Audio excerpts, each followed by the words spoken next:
जय माँ दुर्गेश्वरी की जय हो। मेरे व्लॉग में आपका दिल से स्वागत करती हूँ दोस्तों। प्लीज मेरे चैनल को लाइक, सब्सक्राइब, कमेंट्स, शेयर करके अपना प्यार एवं सपोर्ट जरूर बनाए रखें। आज आपको मैं 10 महाविद्याओं देवियों की कथा सुनाती हूँ। 10 महाविद्याएं तांत्रिक परंपरा में महत्वपूर्ण देवियां हैं, जिन्हें 10 शक्तिशाली देवी स्वरूपों में पूजा जाता है। इनकी उपासना विशेषतः तांत्रिक साधकों के बीच महत्वपूर्ण मानी जाती है और इन देवियों को पूरे संसार की आदिशक्ति के विभिन्न रूपों के रूप में देखा जाता है। ये देवी महाकाली से लेकर कमला तक की 10 महाविद्याएं हैं। इस वीडियो में मैं आपको विस्तार से इन महाविद्याओं की उत्पत्ति, कथा, पूजा विधि, मंत्र, वाहन, भोग, वस्त्र, सिद्धपीठ और कलियुग में इनकी पूजा का महत्व और जीवन में होने वाले लाभ के बारे में बताऊंगी, तो ध्यान से सुनिए। 10 महाविद्याओं के नाम। 1. महाकाली। 2. तारा देवी। 3. त्रिपुर सुंदरी श्री विद्या। 4. भुवनेश्वरी। 5. छिन्नमस्ता। 6. भैरवी। 7. धूमावती। 8. बगलामुखी। 9. मतंगी। 10. कमला। 10 महाविद्याओं की उत्पत्ति कथा। 10 महाविद्याओं की उत्पत्ति की प्रमुख कथा का वर्णन देवी भागवत और तंत्र शास्त्र में मिलता है। कथा के अनुसार एक बार भगवान शिव ने देवी सती, जो बाद में माता पार्वती के रूप में अवतरित हुई, को उनके पिता दक्ष के यज्ञ में जाने से मना किया था। देवी सती ने यज्ञ में जाने का हठ किया, परंतु शिव जी ने उन्हें रोका। इससे देवी सती अत्यधिक क्रोधित हो गईं और उन्होंने अपनी शक्ति से अपने 10 विभिन्न रूपों का आवाहन किया। ये 10 रूप 10 महाविद्या के रूप में जाने गए। हर रूप में देवी ने अपनी अलग शक्ति और स्वरूप दिखाया और भगवान शिव को इन सभी रूपों के आगे झुकना पड़ा। 1. महाकाली। उत्पत्ति कथा। देवी काली की उत्पत्ति कथा के अनुसार जब असुरों का अत्याचार बढ़ गया था, तब देवताओं ने दुर्गा से सहायता मांगी। देवी दुर्गा ने क्रोध में आकर अपने माथे से काली को उत्पन्न किया।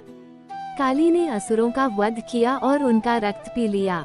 वह शक्ति, विनाश और समय की देवी मानी जाती हैं। महाकाली आदिशक्ति का सबसे विकराल रूप है, जो समय काल की अधिष्ठात्री देवी मानी जाती है। ये देवी ब्रह्मांड की उत्पत्ति, स्थिति और संहार की शक्ति है। काली महाविद्या काल और मृत्यु की देवी हैं। उन्हें सभी महाविद्याओं की प्रमुख माना जाता है। वे समय और मृत्यु को नियंत्रित करती हैं और अपने उपासकों को भय और बाधाओं से मुक्ति दिलाती हैं। काली की साधना से साधक को अपार शक्ति, साहस और आत्मविश्वास प्राप्त होता है। मंत्र। ओम क्री कालिकाय नमः। पूजा विधि। महाकाली की पूजा रात के समय की जाती है। काले वस्त्र धारण कर लाल पुष्पों और काले तिल से देवी का पूजन होता है। वस्त्र। काले रंग के वस्त्र। भोग। खीर, मिठाई और नारियल। वाहन। शमशान या सिंह। सिद्धपीठ। कालीघाट, कोलकाता। 2. तारा देवी। उत्पत्ति कथा। तारा देवी की उत्पत्ति समुद्र मंथन के समय हुई थी, जब शिव ने हलाहल विष का सेवन किया था। शिव के अचेत होने पर देवी ने तारा रूप धारण करके उन्हें बचाया था। तारा देवी महाकाली के समान ही एक उग्र रूप मानी जाती हैं, जो साधकों की रक्षा करती हैं। ये देवी सृष्टि के विनाश के समय आत्मा को तारने वाली शक्ति हैं। तारा देवी को ज्ञान और मुक्ति की देवी माना जाता है। उनका संबंध तारक मंत्रों से है, जो साधक को जीवन मृत्यु के चक्र से मुक्ति दिलाते हैं। तारा की साधना से साधक को आध्यात्मिक ज्ञान, ध्यान में एकाग्रता और मानसिक शांति प्राप्त होती है। मंत्र। ओम ऐं स्त्री रूपट। पूजा विधि। तारा देवी की पूजा में नीले और पीले फूलों का प्रयोग होता है। वस्त्र। नीले वस्त्र। भोग। मांस, मदिरा और नारियल। वाहन। शव। सिद्धपीठ, तारापीठ, बंगाल। 3. त्रिपुर सुंदरी श्री विद्या। उत्पत्ति कथा। त्रिपुर सुंदरी को सौंदर्य और प्रेम की देवी माना जाता है। इनकी उत्पत्ति शिव के त्रिपुर राक्षसों का वध करने के लिए हुई थी। त्रिपुर सुंदरी को सौंदर्य और ज्ञान की देवी के रूप में जाना जाता है। ये सृष्टि की रचना, पालन और विनाश की अधिष्ठात्री देवी मानी जाती हैं। त्रिपुर सुंदरी महाविद्या का संबंध सौंदर्य, ऐश्वर्य और सुख से है। उन्हें सृजन की देवी माना जाता है। उनकी साधना से साधक को भौतिक और आध्यात्मिक दोनों ही रूपों में समृद्धि प्राप्त होती है। मंत्र ओम श्रीं ह्रीं क्लीं त्रिपुर सुंदर्य नमः। पूजा विधि त्रिपुर सुंदरी की पूजा में चंदन और कमल के फूलों का प्रयोग होता है। वस्त्र लाल और सफेद वस्त्र। भोग खीर और मिठाई। वाहन सिंह। सिद्धपीठ श्रीनगर कश्मीर। 4 भुवनेश्वरी उत्पत्ति कथा। भुवनेश्वरी को सृष्टि की अधीश्वरी कहा जाता है। इनकी उत्पत्ति सृष्टि की संरचना और पोषण के लिए हुई थी। भुवनेश्वरी संपूर्ण सृष्टि की स्वामिनी है। ये देवी आकाश और पृथ्वी के मध्य की ऊर्जा है, जो सृष्टि के प्रत्येक प्राणी की संरक्षक हैं।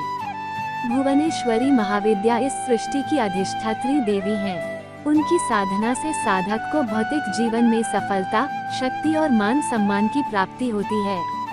उन्हें भौतिक और आध्यात्मिक क्षेत्रों में संतुलन स्थापित करने वाली देवी माना जाता है। मंत्र ओम ह्रीं श्रीं भुवनेश्वर्य नमः। पूजा विधि देवी भुवनेश्वरी की पूजा में शंख और कमल का उपयोग होता है। वस्त्र पीले और लाल वस्त्र। भोग फल मिठाई और नारियल। वाहन सिंह। सिद्धपीठ भुवनेश्वर उड़ीसा। 5 छिन्नमस्ता उत्पत्ति कथा। छिन्नमस्ता की उत्पत्ति का वर्णन इस प्रकार है कि जब देवी ने अपनी सहेलियों के लिए रक्त की आवश्यकता समझी, तो उन्होंने अपना सिर काटकर उन्हें रक्त दिया। ये शक्ति और त्याग का प्रतीक है। छिन्नमस्ता देवी का स्वरूप आत्मबलिदान का प्रतीक है। ये देवी उन साधकों के लिए उपयुक्त है जो अत्यंत उच्च आध्यात्मिक साधना करते हैं। छिन्नमस्ता देवी का स्वरूप बहुत ही अद्भुत और रहस्यमय है। वे अपने सिर को काटकर अपना रक्त स्वयं पीती हैं। ये स्वरूप आत्मा बलिदान और आत्मा साक्षात्कार का प्रतीक है। छिन्नमस्ता की साधना से साधक को आत्मा नियंत्रण, बलिदान और ऊर्जा की प्राप्ति होती है। मंत्र ओम श्रीं ह्रीं क्लीं छिन्नमस्ताय नमः। पूजा विधि देवी की पूजा रक्त चढ़ाने के प्रतीकात्मक रूप में होती है। वस्त्र लाल वस्त्र। भोग मांस मदिरा और रक्त। वाहन श्वान। सिद्धपीठ छिन्नमस्तिका मंदिर रजरप्पा झारखंड। 6 भैरवी उत्पत्ति कथा। भैरवी को देवी पार्वती के रूप में माना जाता है। उनकी उत्पत्ति शिव के तांडव को शांत करने के लिए हुई थी। भैरवी उग्र रूप में शक्ति की देवी हैं, जो साधकों को आध्यात्मिक शक्ति प्रदान करती हैं। भैरवी देवी शक्ति का उग्र स्वरूप हैं।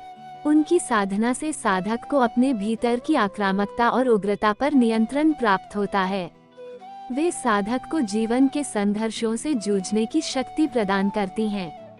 मंत्र ओम भैरव्य नमः। पूजा विधि लाल फूल और सिंदूर का प्रयोग भैरवी पूजा में होता है। वस्त्र लाल वस्त्र। भोग खीर मिठाई और फल। वाहन सिंह। सिद्धपीठ भैरव पर्वत मध्य प्रदेश। 7 धूमावती उत्पत्ति कथा। धूमावती देवी विधवा रूप में चित्रित होती हैं और इनका स्वरूप जीवन की कठिनाइयों और कष्टों का प्रतीक है। धूमावती देवी विधवा और विनाश का प्रतीक मानी जाती हैं। उनकी साधना से साधक को अस्थायी भौतिक सुखों से मुक्ति और आध्यात्मिक उत्थान की प्राप्ति होती है। वे कठिन समय में सहायक होती हैं और बाधाओं को समाप्त करती हैं। मंत्र ओम धऊ धऊ धूमावत्य स्वाहा। पूजा विधि धूमावती की पूजा में साधक कठिन व्रत और तप करते हैं। वस्त्र सफेद वस्त्र। भोग बिना नमक का भोजन। वाहन कौवा। सिद्धपीठ धूमावती मंदिर वाराणसी। 8 बगलामुखी उत्पत्ति कथा। बगलामुखी देवी साधकों को शत्रुओं पर विजय दिलाने वाली और तंत्र शक्ति प्रदान करने वाली देवी हैं। बगलामुखी देवी को शत्रुओं का नाश करने वाली देवी माना जाता है। वे साधक को मानसिक और वाणी शक्ति प्रदान करती हैं। बगलामुखी की साधना से साधक को शत्रुओं पर विजय, विवादों में सफलता और मनोबल में वृद्धि होती है। मंत्र ओम हली बगलामुख्य नमः। पूजा विधि हल्दी और पीले फूलों का प्रयोग बगलामुखी पूजा में होता है। वस्त्र पीले वस्त्र। भोग बेसन के लड्डू और हल्दी। वाहन गरुड़। सिद्धपीठ बगलामुखी मंदिर हिमाचल प्रदेश। 9 मातंगी उत्पत्ति कथा। मातंगी कला और संगीत की देवी हैं, जो विशेषता साधकों को विद्या और वाणी की सिद्धि प्रदान करती हैं। मातंगी देवी संगीत, कला और ज्ञान की अधिष्ठात्री देवी हैं। उनकी साधना से साधक को संगीत, साहित्य और कला में कुशलता प्राप्त होती है। वे मनुष्य के भीतर की सृजनात्मकता और सौंदर्य बोध को प्रकट करती हैं। मंत्र ओम ह्रीं माताज्ञ नमः।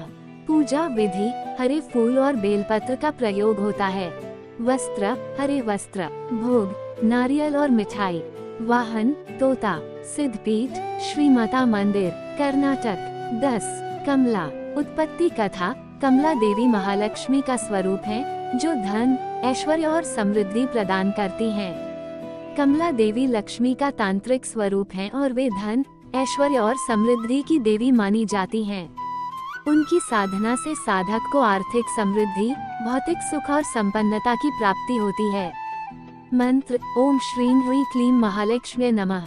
पूजा विधि कमला देवी की पूजा में कमल के फूलों और चंदन का प्रयोग होता है। वस्त्र लाल वस्त्र। भोग खीर और फल। वाहन हाथी। सिद्धपीठ कमला मंदिर बिहार। कलयुग जो कि समस्याओं संघर्षों और भौतिकता का युग है में 10 महाविद्याओं की साधना मनुष्य को मानसिक शारीरिक और आध्यात्मिक स्तर पर संतुलन स्थापित करने में सहायता करती है। इस युग में जहां लोगों की मनोवृत्ति अधिकतर भौतिक सुखों और सुविधाओं की ओर होती है, वहां महाविद्याओं की साधना उन्हें न केवल आध्यात्मिक उत्थान देती है बल्कि भौतिक जीवन में भी उनकी समृद्धि और सफलता का मार्ग प्रशस्त करती है। 1 भय से मुक्ति। कलयुग में जीवन में अनेक प्रकार के भय होते हैं। मृत्यु का भय, आर्थिक अस्थिरता का भय, शत्रुओं का भय इत्यादि। महाविद्याओं की साधना इन सभी प्रकार के भय से मुक्ति दिलाने में सहायक होती है। जैसे काली की साधना से साधक को मृत्यु और समय के भय से मुक्ति मिलती है, वैसे ही बगलामुखी की साधना शत्रुओं और विरोधियों से रक्षा करती है। 2 आध्यात्मिक जागरूकता। महाविद्याओं की साधना का मुख्य उद्देश्य साधक को आध्यात्मिक मार्ग पर अग्रसर करना है। कलयुग में जहां लोग अधिकतर बाहरी सुख सुविधाओं में उलझे होते हैं, महाविद्याओं की साधना उन्हें आत्म साक्षात्कार और मोक्ष की दिशा में आगे बढ़ाती है। तारा त्रिपुर सुंदरी और भुवनेश्वरी जैसी देवियां साधक को आध्यात्मिक ज्ञान और जागरूकता प्रदान करती हैं। 3 मनोवैज्ञानिक और मानसिक संतुलन। कलयुग में मानसिक तनाव और अवसाद जैसी समस्याएं बहुत सामान्य हैं। महाविद्याओं की साधना साधक के मानसिक संतुलन को स्थापित करने में मदद करती है।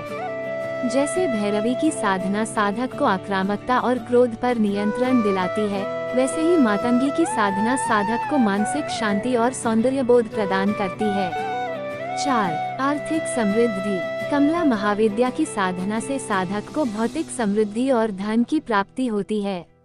कलयुग में जहां धन और भौतिक संसाधनों की आवश्यकता अधिक होती है, कमला की पूजा आर्थिक समृद्धि और भौतिक सुखों की प्राप्ति के लिए अत्यधिक महत्वपूर्ण मानी जाती है। 5 शत्रुओं पर विजय। कलयुग में शत्रुओं विरोधियों और अन्य बाधाओं का सामना करना बहुत सामान्य है। बगलामुखी महाविद्या की साधना से साधक को शत्रुओं पर विजय और जीवन में संघर्षों से मुक्त होने की शक्ति प्राप्त होती है।